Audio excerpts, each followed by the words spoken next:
أعوذ بالله من الشيطان الرجيم. Je cherche protection auprès d'Allah contre Satan le maudit. بسم الله الرحمن الرحيم. Au nom d'Allah, le tout clément, le tout miséricordieux.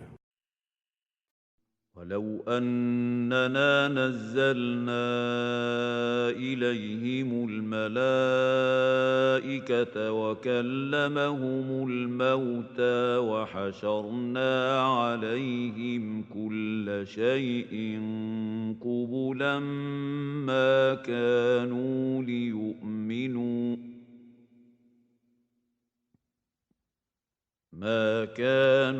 ليؤمنوا إلا أن يشاء الله ولكن أكثرهم يجهلون.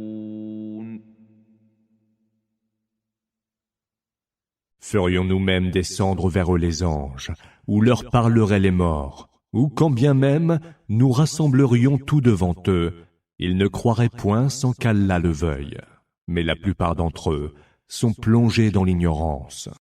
وكذلك جعلنا لكل نبي عدوا شياطين الإنس والجن يوحي بعضهم إلى بعض زخرف القول غرورا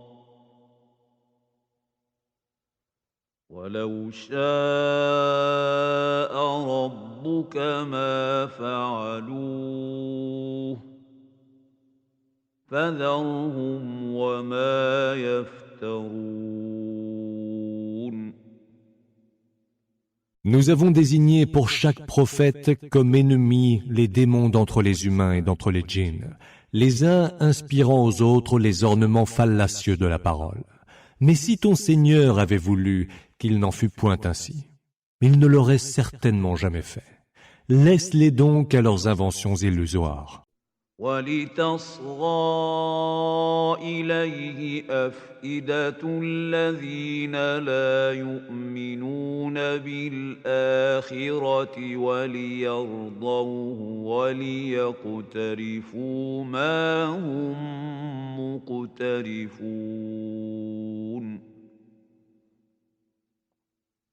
Que penchent donc les cœurs de ceux qui ne croient pas à l'autre monde vers ces fallacieuses paroles et qu'ils en soient satisfaits et continuent à commettre ce qu'ils commettent. أَفَغَيْرَ اللَّهِ أَبْتَغِي حَكَمًا وَهُوَ الَّذِي أَنزَلَ إِلَيْكُمُ الْكِتَابَ مُفَصَّلًا وَالَّذِينَ آتَيْنَاهُمُ الْكِتَابَ يَعْلَمُونَ أَنَّهُ مُنَزَّلٌ مِّن رَّبِّكَ بِالْحَقِّ فَلَا تَكُونَنَّ مِنَ الْمُمْتَرِينَ.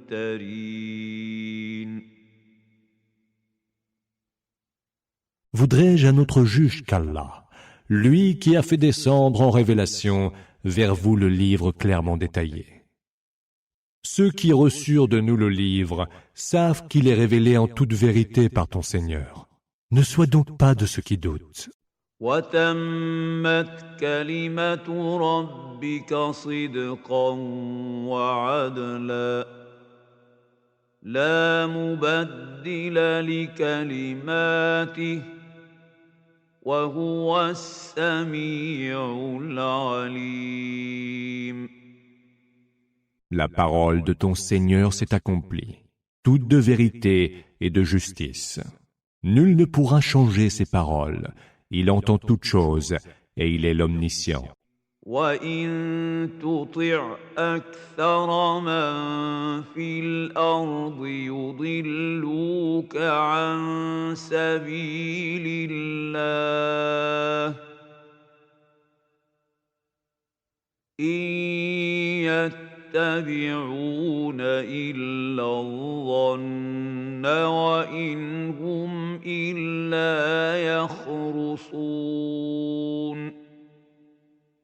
Si tu prêtes attention à la majorité de ceux qui peuplent la terre, ils t'égareront du chemin d'Allah. Ils ne suivent que conjectures et n'adoptent que suppositions. إن ربك هو أعلم من يضل عن سبيله وهو أعلم بالمهتدين.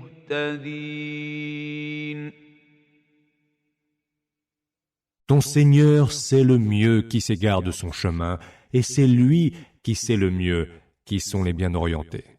فكلوا مما ذكر اسم الله عليه إن كنتم بآياته مؤمنين.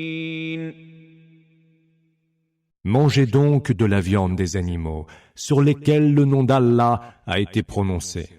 Si en ces versets vous êtes vraiment croyants. وما لكم ألا تأكلوا مما ذكر اسم الله عليه وقد فصل لكم ما حرم عليكم إلا ما اضطررتم إليه وَإِنَّ كَثِيرًا لَيُضِلُّونَ بِأَهْوَائِهِم بِغَيْرِ عِلْمٍ إِنَّ رَبَّكَ هُوَ أَعْلَمُ بِالْمُعْتَدِينَ. Mais qu'avez-vous à ne pas manger des viandes sur lesquelles a été prononcé le nom d'Allah? Il vous a pourtant détaillé les choses qu'il vous a défendues, à moins que vous ne soyez conduits par nécessité à en consommer. Beaucoup de gens égarent les autres en suivant leur passion, sans se fonder sur aucun savoir. Ton Seigneur sait le mieux quels sont les transgresseurs. وَذَرُوا ظَاهِرَ الْإِثْمِ وَبَاطِنَهُ إِنَّ الَّذِينَ يَكْسِبُونَ الْإِثْمَ سَيُجْزَوْنَ بِمَا كَانُوا يَقْتَرِفُونَ.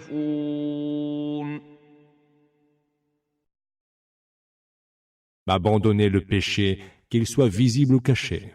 Ceux qui commettent le péché seront rétribués selon les actes qu'ils auront commis. كُلُوا مِمَّا لَمْ يُذْكَرِ اسْمُ اللَّهِ عَلَيْهِ وَإِنَّهُ لَفِسْقٌ وَإِنَّ الشَّيَاطِينَ لَيُوحُونَ إِلَىٰ أَوْلِيَائِهِمْ لِيُجَادِلُوكُمْ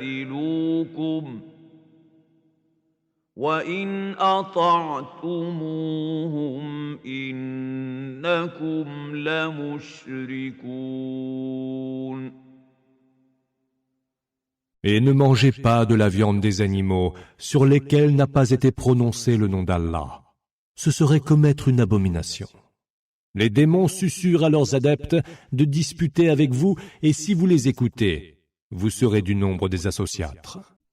أَوَمَنْ كَانَ مَيْتًا فَأَحْيَيْنَاهُ وَجَعَلْنَا لَهُ نُورًا يَمْشِي بِهِ فِي النَّاسِ كَمَن مَّثَلُهُ فِي الظُّلُمَاتِ لَيْسَ بِخَارِجٍ مِّنْهَا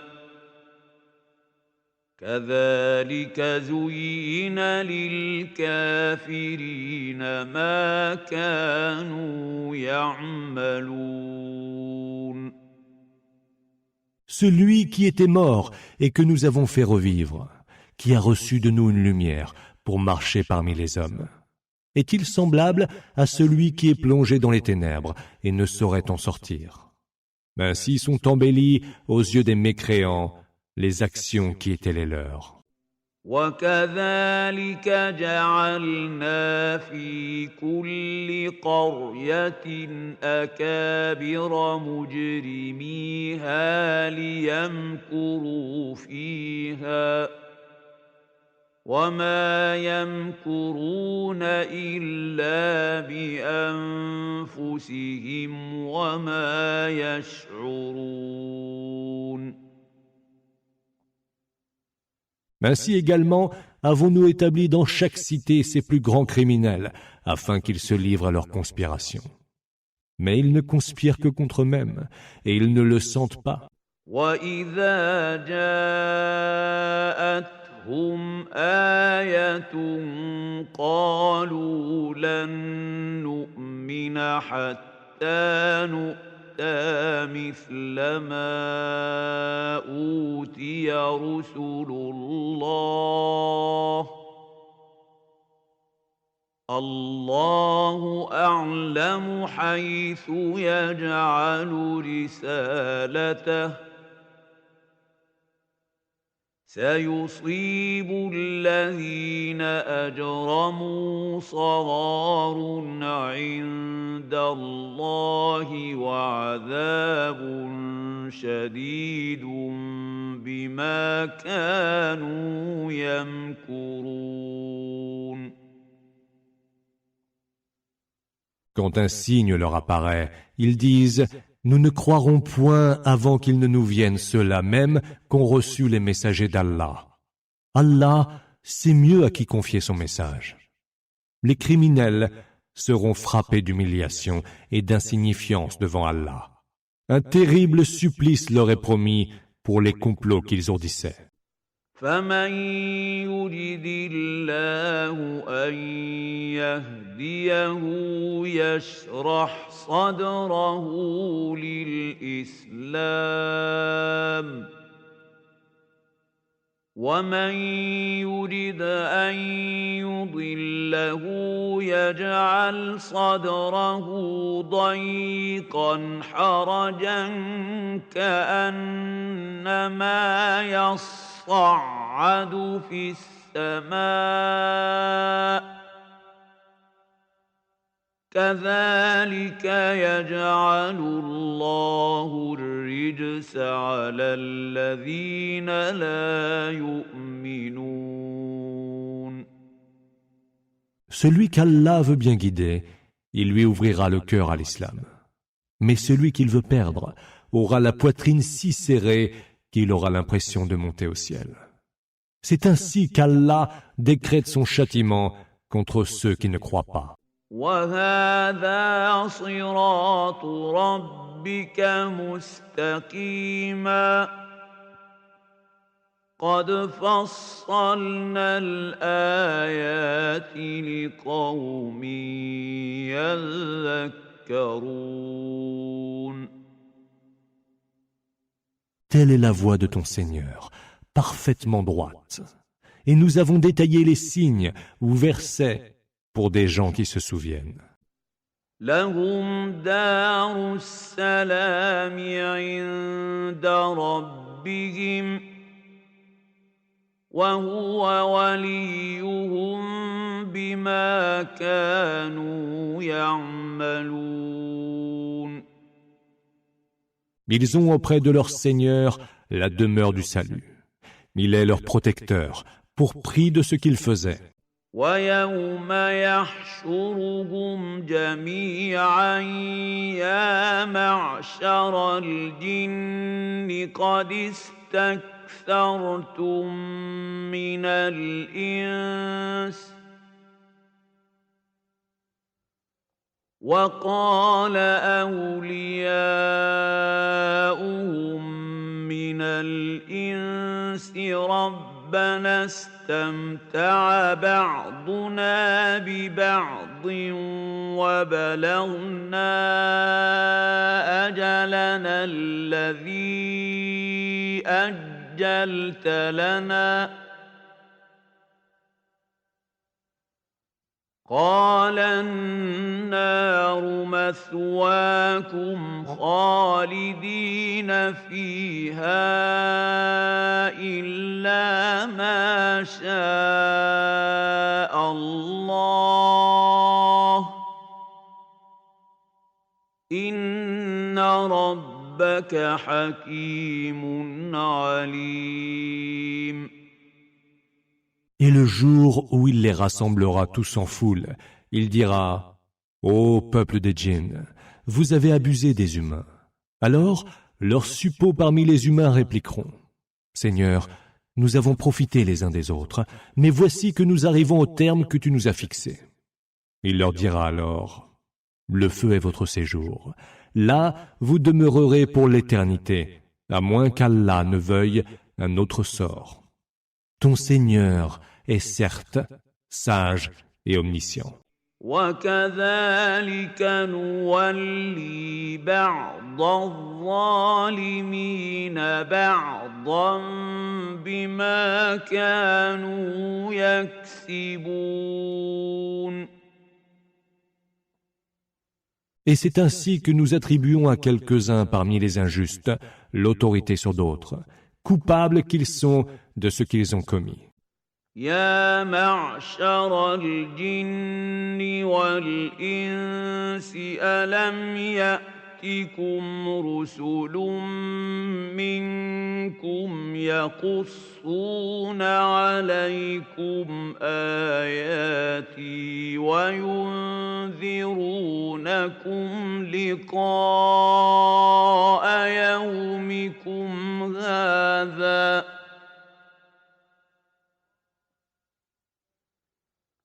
قالوا شهدنا على أنفسنا وغرتهم الحياة الدنيا وشهدوا على أنفسهم أنهم كانوا كافرين.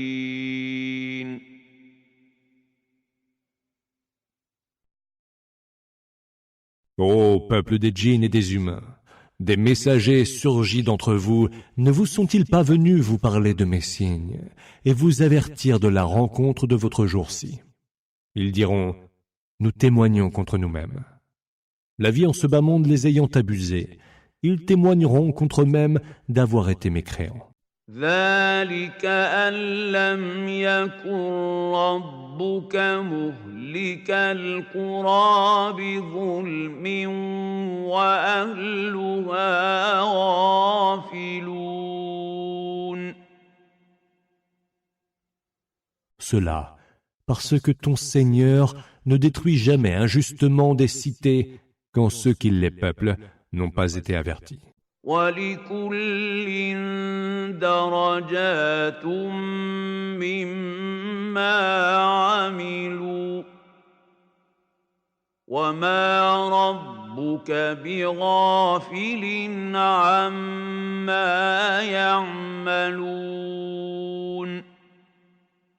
Chacun aura des degrés à la mesure de ses œuvres, et ton Seigneur n'est point distrait de ce qu'ils font. وربك الغني ذو الرحمة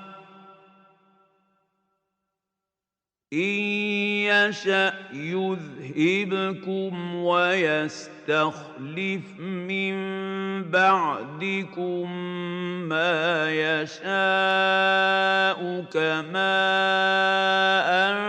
أنشأكم من ذرية قوم آخرين.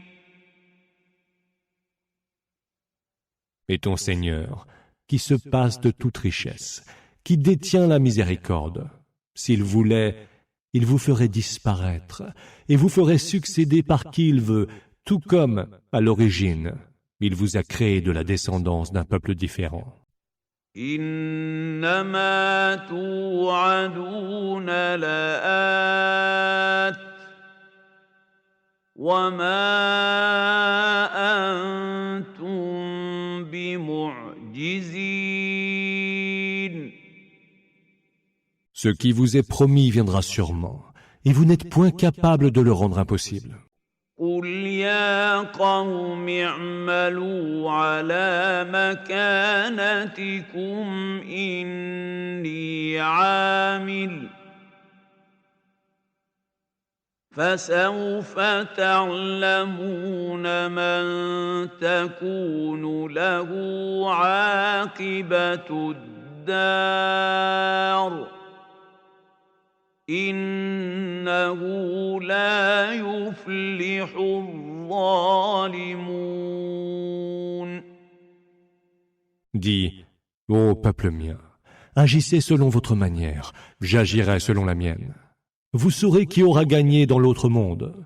Les injustes, certes, ne réussiront pas. وَجَعَلُوا لِلَّهِ مِمَّا ذَرَأَ مِنَ الْحَرْثِ وَالْأَنْعَامِ نَصِيبًا فَقَالُوا هَٰذَا لِلَّهِ بِزَعْمِهِمْ وَهَٰذَا لِشُرَكَائِنَا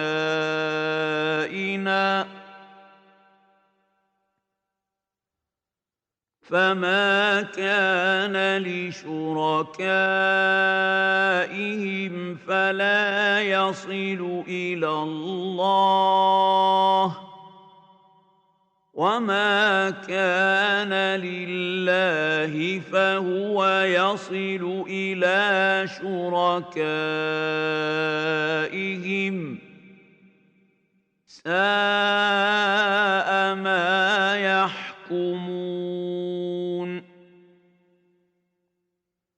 Il réserve à Allah une partie de ce que lui-même a fait pousser comme récolte et créé comme bétail. Puis ils prétendent « Ceci est pour Allah ». Et ils ajoutent « Et ceci est pour nos divinités que nous associons à Allah ». Or, ce qui est destiné à leurs idoles ne parvient pas à Allah, et ce qui est destiné à Allah parvient à leurs idoles. Quel piètre jugement que le leur! وكذلك زين لكثير من المشركين قتل أولادهم شركاؤهم ليردوهم وليلبسوا عليهم دينهم ولو شاء الله ما فعلوه فذرهم وما يفترون. De même, leurs alliés parmi les démons ont embelli aux yeux de nombre d'associatres le meurtre de leurs propres enfants, afin de les perdre et d'altérer leur religion. Or, si Allah avait voulu, il ne l'aurait point fait. Laisse-les donc avec les mensonges qu'ils s'inventent.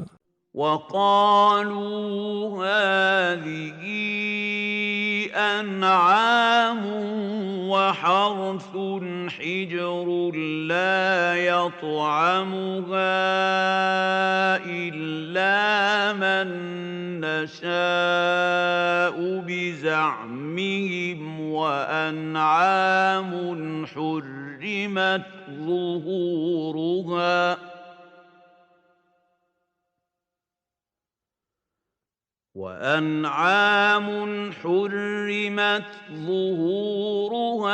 وأنعام لا يذكرون اسم الله عليها افتراء عليه سيجزيهم بما كانوا يفترون. Et ils prétendent, ce sont là des bestiaux et des récoltes qu'il est défendu de consommer. Nous mangerons que ce que nous voulons. Certains de ces bestiaux ont le dos interdit, et sur d'autres n'est pas prononcé le nom d'Allah. Que d'inventions contre lui. Il les rétribuera certainement pour les mensonges qu'ils inventaient. وقالوا ما في بطون هذه الأنعام خالصة لذكورنا ومحرم على أزواجنا وإن يكن ميتة فهم فيه شركاء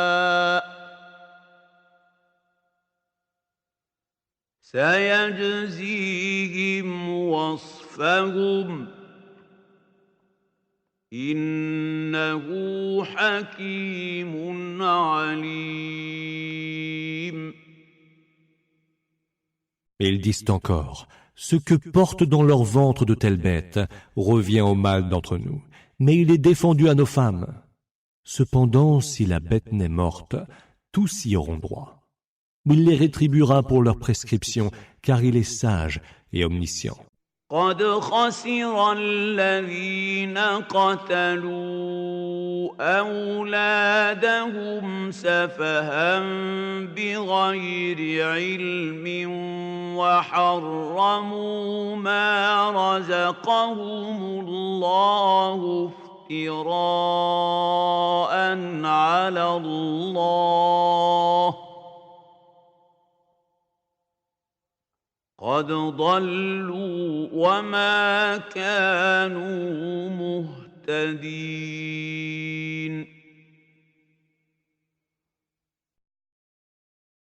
Ceux qui ont tué leurs enfants sans aucun savoir ont certes perdu. Eux qui ont défendu ce qu'Allah leur a dispensé comme subsistance, proférant ainsi des mensonges sur Allah. Ceux-là se sont perdus et ne sont point orientés vers le bon chemin. وهو الذي أنشأ جنات معروشات وغير معروشات والنخل والزرع مختلفا أكله والزيتون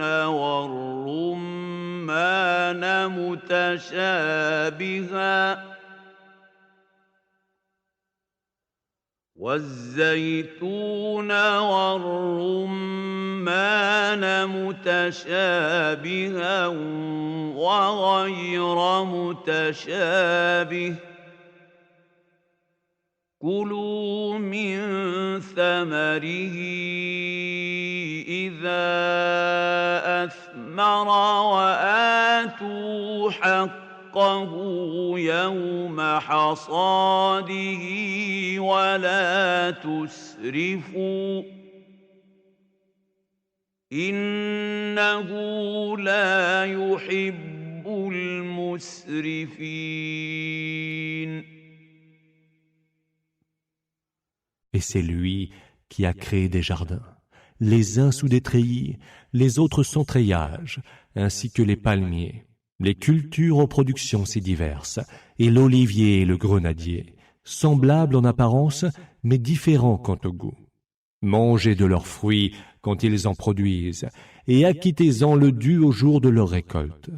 Et ne dilapidez rien, car Allah n'aime pas les dilapidateurs. ومن الأنعام حمولة وفرشا كلوا مما رزقكم الله ولا تتبعوا خطوات الشيطان إنه لكم عدو مبين. Et il a créé, entre autres bestiaux, ceux qui servent pour le transport et d'autres plus petits pour d'autres produits utiles. Mangez de ce qu'Allah vous a dispensé et ne marchez pas sur les traces de Satan, car il est pour vous un ennemi déclaré. ثمانية أزواج من الضأن اثنين ومن المعز اثنين قل أذكرين حرم أم الأنثيين أما اشتملت عليه أرحام الأنثيين نبئوني بعلم إن كنتم صادقين. Ont été créés 8 genres de bestiaux répartis en couples, le mâle et la femelle, 2 ovins et 2 caprins. Dis, sont-ce les 2 mâles qu'il a défendus à la consommation ou les 2 femelles? Ou encore ce que portent les matrices des 2 femelles? Informez-moi en toute connaissance si vous êtes véridique. ومن الإبل 2 ومن البقر 2 قل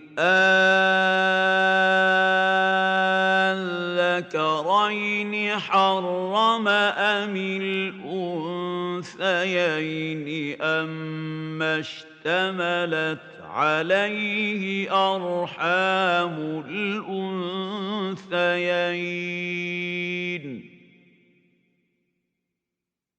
أم كنتم شهداء إذ وصاكم الله بهذا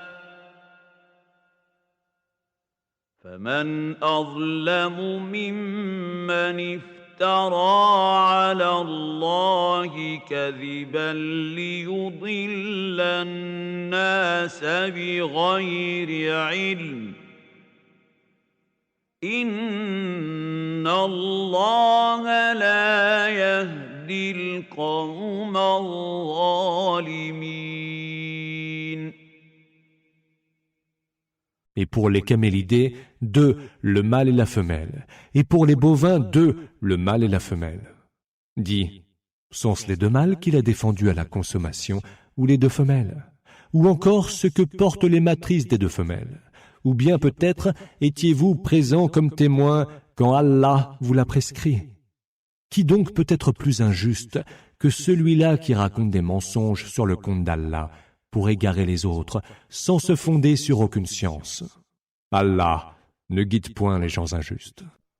قل لا أجد فيما أوحي إلي محرما على طاعم يطعمه إلا أن يكون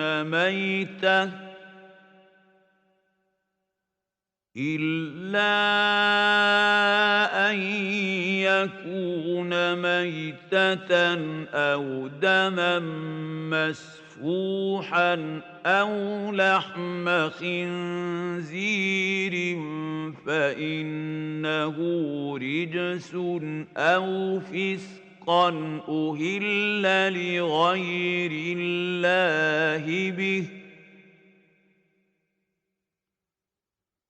فمن اضطر غير باغ ولا عاد فإن ربك غفور رحيم. Dis, je ne trouve rien dans ce qui m'a été révélé dont il soit défendu. À qui veut se nourrir de manger, sauf s'il s'agit d'une bête morte, d'un sang répandu ou d'une viande de porc, ce qui serait impureté, ou encore de tout sacrifice pervers adressé à d'autres divinités qu'Allah.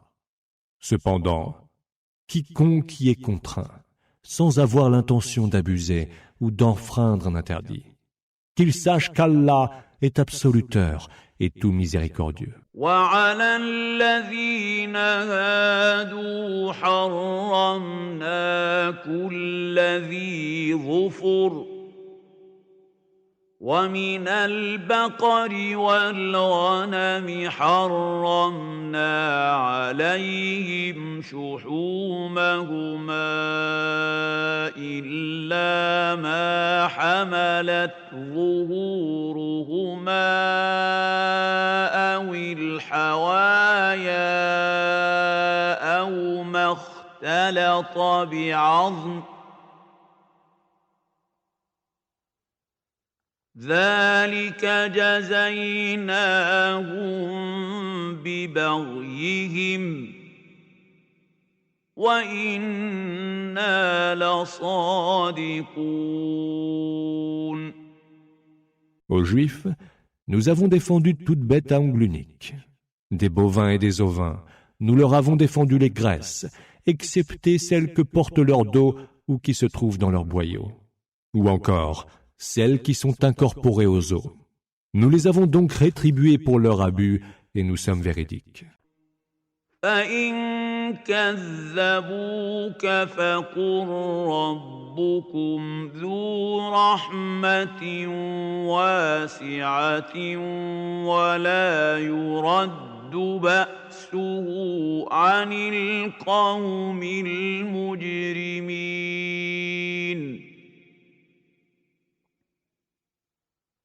S'ils te taxent de mensonge, dis alors « Votre Seigneur est d'une immense miséricorde. Mais quand sévit sa rigueur, nul ne pourra la détourner des criminels. » سيقول الذين أشركوا لو شاء الله ما أشركنا ولا آباؤنا ولا حرمنا من شيء كذلك كذب الذين من قبلهم حتى ذاقوا بأسنا قل هل عندكم من علم فتخرجوه لنا إن تتبعون إلا الظن وإن أنتم إلا تخرصون. Ceux qui ont associé des émules à Allah diront « Si Allah avait voulu, nous ne lui aurions pas prêté des associés, pas plus d'ailleurs que nos ancêtres, ni nous n'aurions interdit quoi que ce soit. » Ainsi traitèrent tous de mensonges ceux qui les avaient précédés, jusqu'à ce qu'ils aient goûté notre rigueur. Dis, détiendrez-vous donc quelque savoir par devers vous à nous montrer? Non, vous ne suivez que des suppositions et ne faites que divaguer. قل فلله الحجة البالغة فلو شاء لهداكم أجمعين. Dis, l'argument concluant appartient à Allah. S'il avait voulu, il vous aurait tous bien guidés. قل هلم شهداءكم الذين يشهدون أن الله حرم هذا فإن شهدوا فلا تشهد معهم ولا تتبع أهواء الذين كذبوا بآياتنا والذين لا يؤمنون بالآخرة وهم بربهم يعدلون.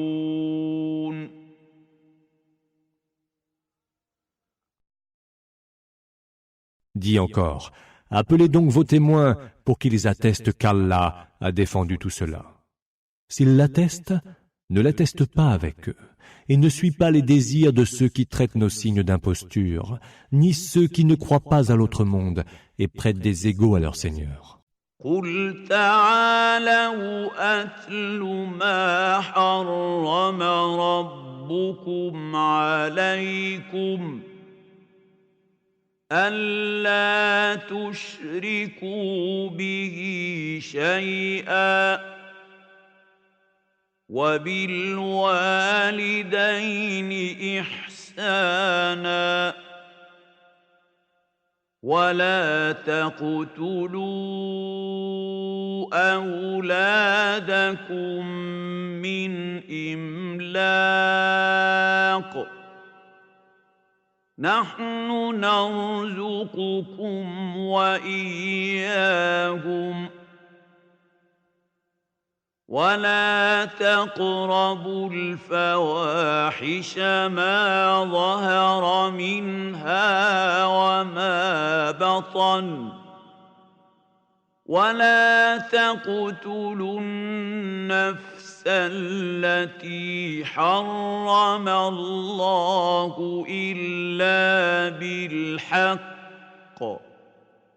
ذلكم وصاكم به لعلكم تعقلون. Dis, venez donc que je vous détaille ce que votre Seigneur vous a vraiment défendu. Ne lui attribuez point d'associés. Traitez avec bonté vos deux parents. Ne tuez point vos enfants sous prétexte de pauvreté. C'est nous qui pourvoyons à votre subsistance et à la leur. N'approchez pas des turpitudes, qu'elles soient visibles ou cachées. N'ôtez point la vie qu'Allah a voulu sacrée, sauf pour rendre justice. Voilà ce qu'il vous a recommandé. Peut-être comprendrez-vous. ولا تقربوا مال اليتيم إلا بالتي هي أحسن حتى يبلغ أشده وأوفوا الكيل والميزان بالقسط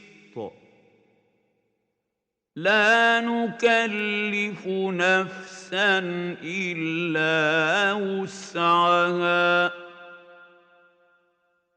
وإذا قلتم فاعدلوا ولو كان ذا قربى وبعهد الله أوفوا ذلكم وصاكم به لعلكم تذكرون.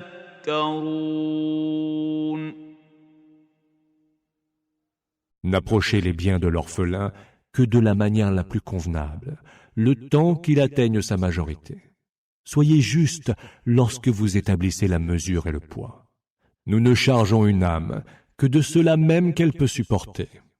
Et quand vous parlez, que ce soit avec équité, dût-il s'agir de votre proche, et honorez vos engagements envers Allah. C'est ce qu'il vous recommande. Peut-être vous en souviendrez-vous. وأن هذا صراطي مستقيما فاتبعوه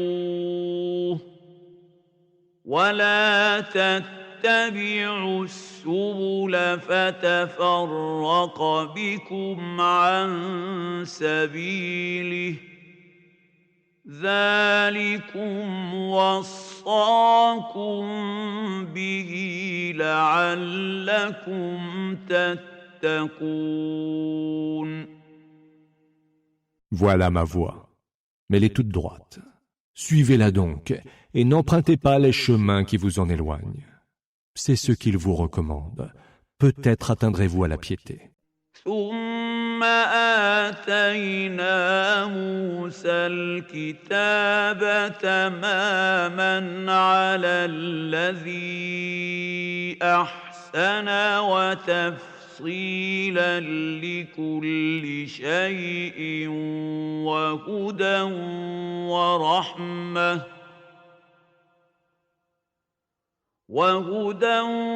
ورحمة لعلهم بلقاء ربهم يؤمنون. Puis nous avons donné à Moïse le livre accompli, pour ce qu'il avait fait de bien. Nous y avons détaillé toutes choses, en juste orientation, Huda, et en miséricorde, afin qu'ils croient en la rencontre avec leur Seigneur. وهذا كتاب أنزلناه مبارك فاتبعوه واتقوا لعلكم ترحمون. Voici un livre béni que nous avons fait descendre en révélation. Suivez-le donc, ayez la piété. Peut-être obtiendrez-vous la miséricorde.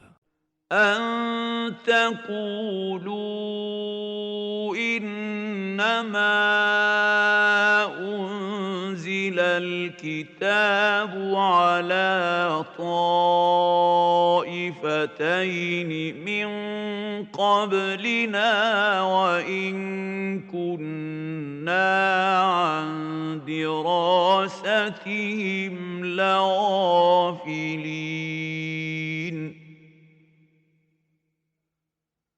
Cela afin que vous n'ayez pas à dire « Le livre n'a été révélé qu'à 2 communautés avant nous. » Et nous étions beaucoup trop distraits pour songer à les étudier.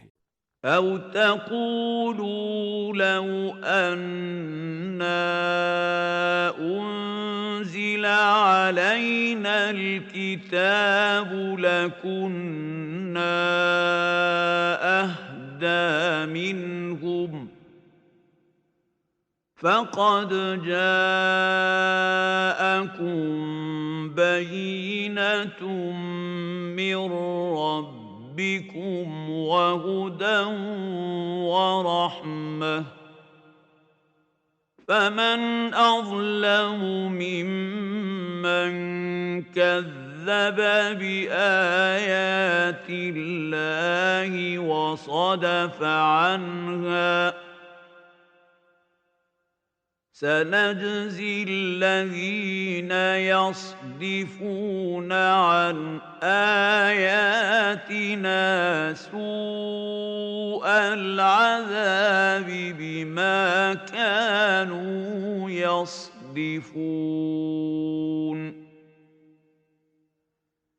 Ou que vous ayez à dire, si le livre nous avait été révélé, nous aurions pu nous orienter vers le droit chemin beaucoup mieux qu'eux.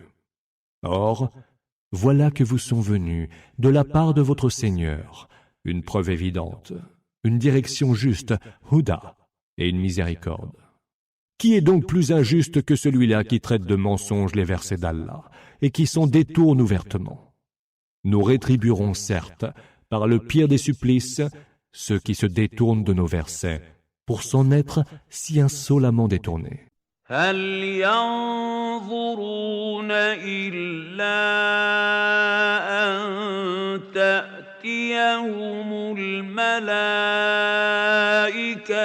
أو يأتي ربك أو يأتي بعض آيات ربك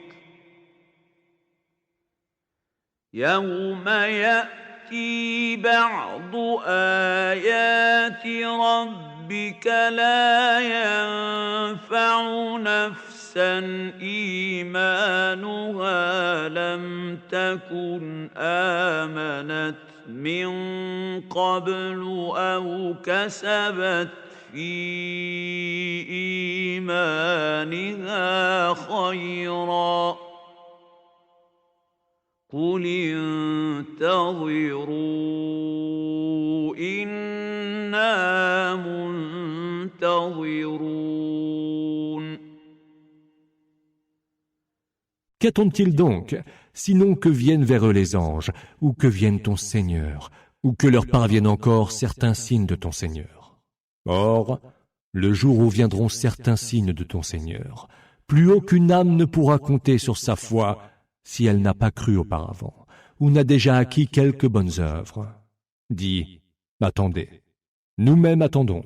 إن الذين فرقوا دينهم وكانوا شيعا لست منهم في شيء إنما أمرهم إلى الله ثم ينبئهم بما كانوا يفعلون. De ceux qui divisent leur religion et qui se partagent en sectes, tu n'es en rien responsable. Leur affaire est du ressort d'Allah, qui les informera de ce qu'ils faisaient. من جاء بالحسنة فله عشر أمثالها ومن جاء بالسيئة فلا يجزى إلا مثلها وهم لا يظلمون.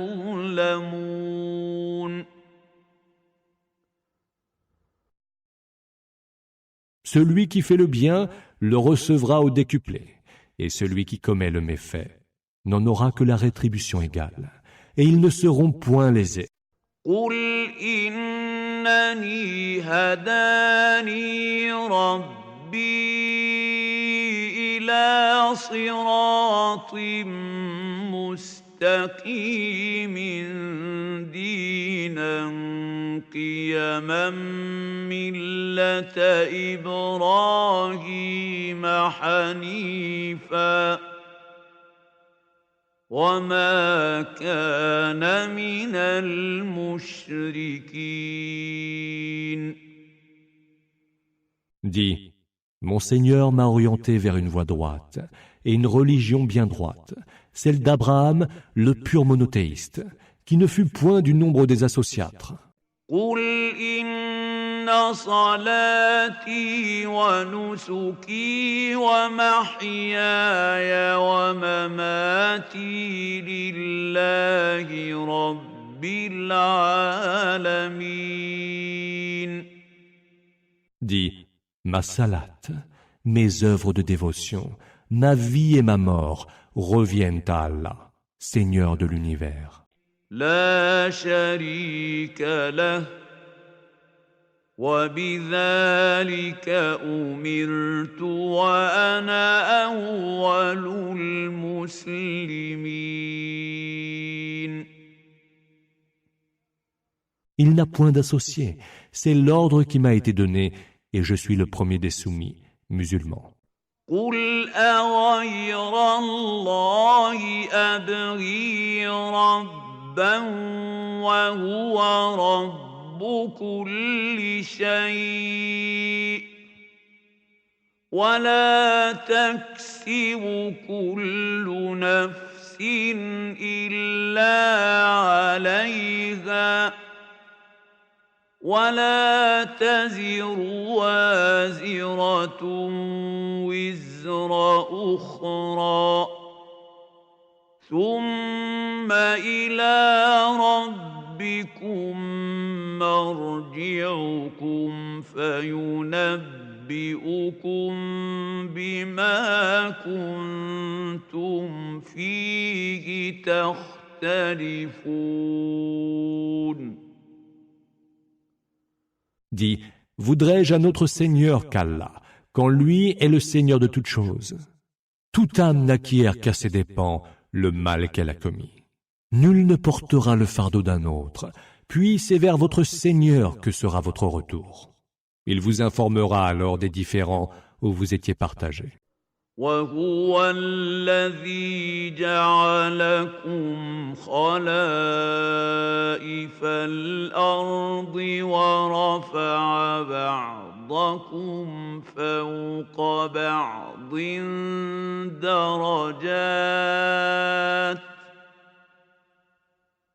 ورفع بعضكم فوق بعض درجات ليبلوكم فيما آتاكم إن ربك سريع العقاب وإن إنه لغفور رحيم. Et c'est lui qui a fait de vous des régents sur terre et qui vous a élevés en degrés les uns au-dessus des autres, pour vous éprouver par cela même qu'il vous a donné.